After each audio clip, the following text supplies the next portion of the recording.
नमस्कार दोस्तों, मैं हूं आपका दोस्त शत्रुघ्न गौतम। आप सभी मित्रों का आपके अपने यूट्यूब चैनल पे स्वागत है। इस वीडियो में हम लोग बात करने वाले हैं कक्षा 8 के विज्ञान पार्ट 2 मानव निर्मित वस्तुएं, क्लास 8 साइंस चैप्टर 2 मानव निर्मित वस्तुएं। तो इस लेसन के हम लोग अभ्यास प्रश्न करेंगे। इससे पहले मैं इसका वीडियो अपलोड कर चुका हूं, लेकिन यहाँ पे अब मैं एक पूरी सीरीज़ के माध्यम से आपको हर लेसन के क्वेश्चन आंसर्स आपके साथ यहाँ पे करूँगा शेयर। चलिए देख लेते हैं हम आप लोग यहाँ पे इस अभ्यास के प्रश्न। अगर हमारे चैनल पे पहली बार आए तो प्लीज़ चैनल को सब्सक्राइब कर लें और हमारे चैनल के बगल में जो बना है घंटा उसको दबा दें ताकि अन्य वीडियो का नोटिफिकेशन आपको मिल सके सबसे पहले। चलिए शुरू कर लेते हैं आज का वीडियो।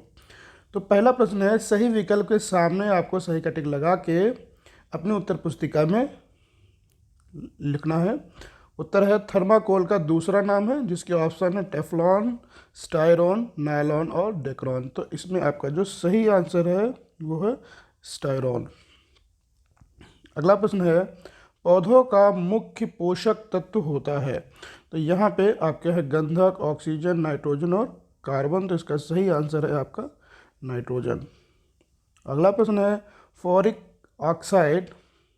फेरिक ऑक्साइड मिलाने से निर्मित कांच होता है।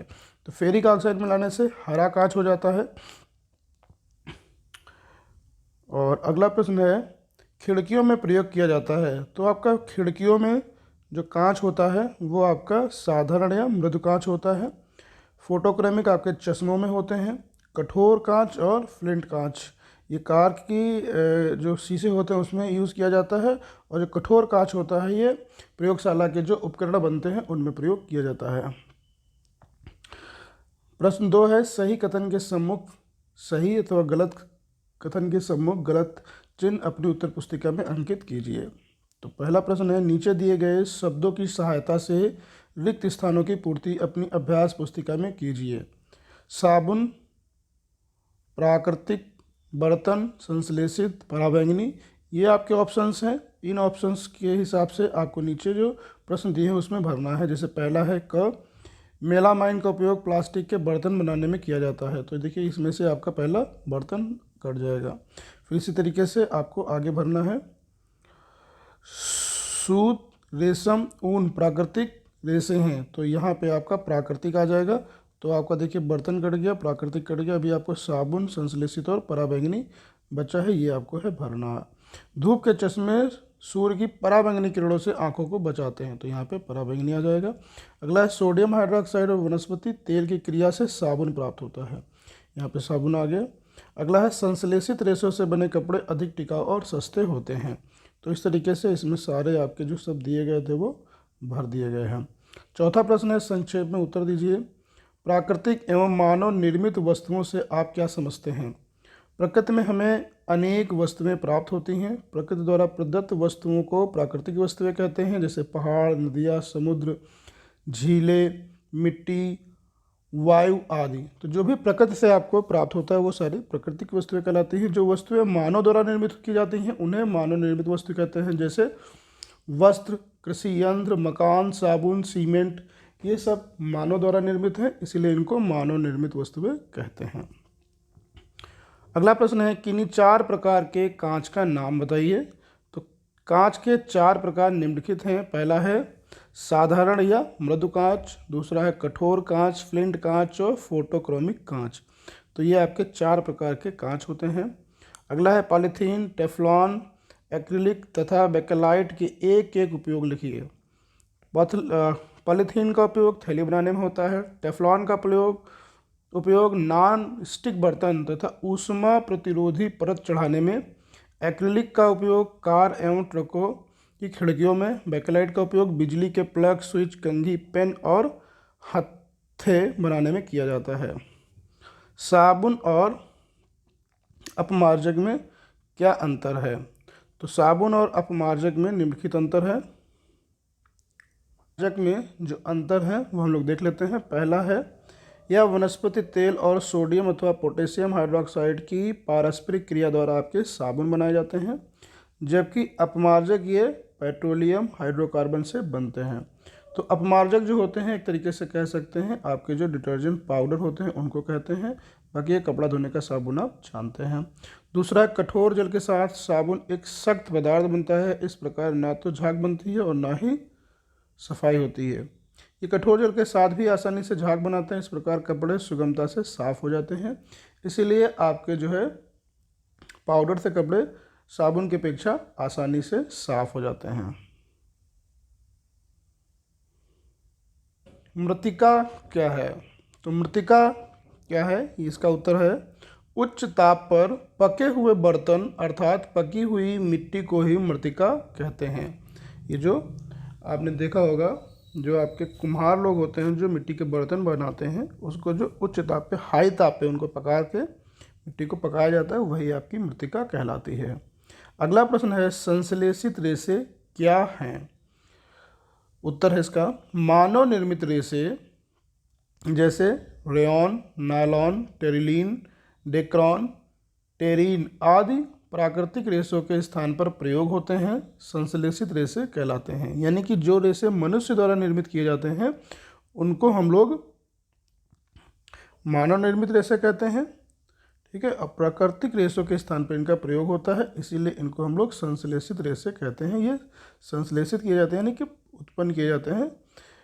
इनका उपयोग प्राकृतिक रेशे जैसे ऊन तथा रेशम के स्थान पर होता है। संश्लेषित रेशे प्रायः ऊन तथा रेशम की भांति ही दिखने वाले बनाए जाते हैं।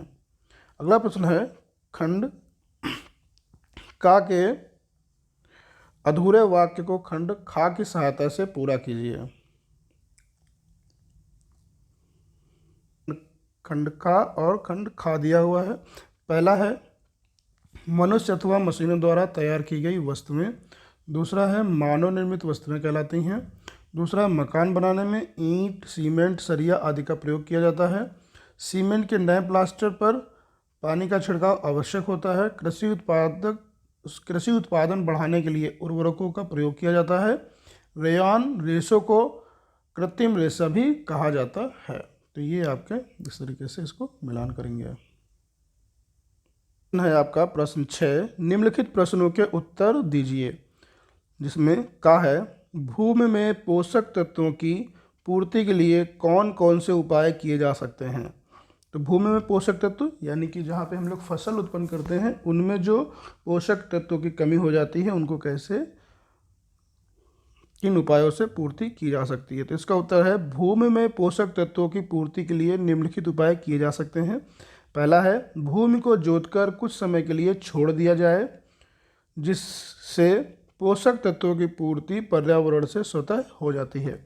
आपने देखा होगा जब भी कोई फसल काटी जाती है तो काटने के कुछ दिन के बाद उसमें उसको ट्रैक्टर या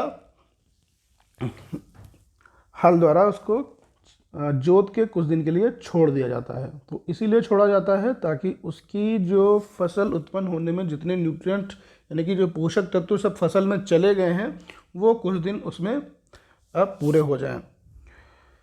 दूसरा है, फसल चक्र के नियमों का पालन किया जाए। फसल चक्र का मतलब होता है एक फसल के बाद दूसरी कौन सी फसल की जाए जिससे कि भूमि में पोषक तत्वों की जो है पूर्ति बनी रहे। ये नहीं कि हर बार वही गेहूं और धान करते रहें। तो इससे बीच में आप जो है कोई और भी जो 1 या 2 महीने 3 महीने 2 महीने के लिए जो फसल हो सकती है वो भी कर सकते हैं। भूमि में पोषक तत्वों की तत्काल पूर्ति के लिए विभिन्न रासायनिक खादों का प्रयोग किया जाता है। आप लोगों ने देखा होगा कि उसमें हम लोग यूरिया, डीएपी और दुनिया भर की जो खादें होती हैं, पास या गांव के जो घोर बनाए जाते हैं जिनके अंदर जो है आपका गोबर वगैरह इकट्ठा किया जाता है, वो भी जब काफ़ी सड़ जाता है, पुराना हो जाता है, तो उसको भी खेतों में डाल दिया जाता है। या इसके अलावा आपने देखा होगा कुछ पराली वगैरह जला दी जाती है, या इसके अलावा कुछ और जो फसल होती है या कुछ खड़ी फसल काट के उसमें डाल दी जाती है और पानी भर दिया जाता है, ढैंचा वगैरह। तो इसको काट के उसमें भर दिया जाता है और उसको पानी से सड़ा के उसके बाद उसको जोत देते हैं, तो उससे भी उसके जो पोषक तत्व होते हैं उनकी पूर्ति हो जाती है। अगला प्रश्न है, इसका अगला प्रश्न है, धूप में बाहर निकलने पर हम धूप के चश्मों का प्रयोग क्यों करते हैं? तो धूप में बाहर निकलने के लिए चश्मों का उपयोग आँखों को सूर्य की गर्मी से बचाने के लिए करते हैं। अगला है संश्लेषित रेशों से बने वस्त्र जल्दी क्यों सूख जाते हैं। संश्लेषित रेशों से बने वस्त्र हल्के होते हैं और उसमें सिकुड़न नहीं होती है, इसलिए वे जल्दी सूख जाते हैं। जैव निम्नीकरणीय एवं जैव अनिम्नीकरणीय में क्या अंतर है। तो जैव निम्नीकरणीय पदार्थ जो प्राकृतिक प्रक्रिया जैसे जीवाणुओं की क्रिया द्वारा अपघटित हो जाता है, जैव निम्नीकरण कहलाता है, जैसे कागज, सूती कपड़ा, ऊनी वस्त्र। जैव